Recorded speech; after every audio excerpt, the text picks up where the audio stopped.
Mesdames, Messieurs, bonjour et bienvenue sur notre chaîne YouTube. Ici nous vous donnons la clé, alors si vous êtes nouveau, abonnez-vous et cliquez sur la cloche de notification pour ne plus rien manquer. Cela fait, on peut commencer. Conakry, Mamadi Doumbouya exige le retour immédiat d'Alpha Condé, le président de la transition guinéenne. Le colonel Mamadi Doumbouya exigerait le retour immédiat d'Alpha Condé, parti de la Guinée pour la Turquie le 21 mai dernier pour des raisons médicales. Selon Jeune Afrique, un bras de fer est engagé entre l'homme fort de Conakry et le groupe turc Al-Bayrak, proche du chef de l'État turc, afin qu'il facilite le départ d'Istanbul d'Alpha Condé, alors que le 7 septembre dernier, un groupe de militaires avait fait une éruption inopinée dans les installations d'Alport filiale d'Al-Bayrak, détenteur d'une concession du port autonome de Conakry. L'une des raisons de cette descente nocturne serait liée à cette affaire, mais les autorités de la transition ont entretenu tout un mystère autour de cette affaire.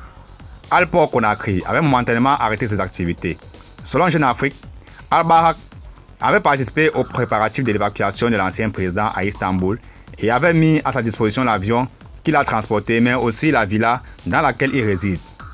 Le président de la transition, Mamadi Doumbouya, donne aux dirigeants d'Al-Bayrak 72 heures pour organiser le retour en Guinée d'Alpha Condé, sous peine de devoir cesser leur activité, rapporte la même source qui précise que Alpha Condé est parti sans son passeport à Istanbul.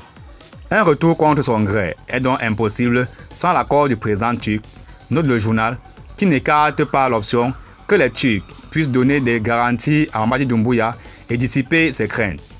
Des négociations seraient en cours dans ce sens. Ces derniers développements surviennent alors que Alpha Condé est hospitalisé depuis le 3 septembre 2022 à Istanbul. Pas plus tard que le 6 septembre, Amara Kamara, le porte-parole de la présidence, admettait que l'ancien chef de l'État se trouvait en Turquie pour des raisons de santé. En tant qu'ancien chef d'État, il a besoin de soins dus à son rang et à sa personne. Des dispositions sont en train d'être prises tous les jours au niveau du gouvernement pour qu'il bénéficie des meilleurs soins et dans les meilleures conditions. Il est malade, il est en train de se faire soigner et toutes les dispositions sont prises en étroite collaboration avec les autorités turques. Tout se passe bien, disait-il.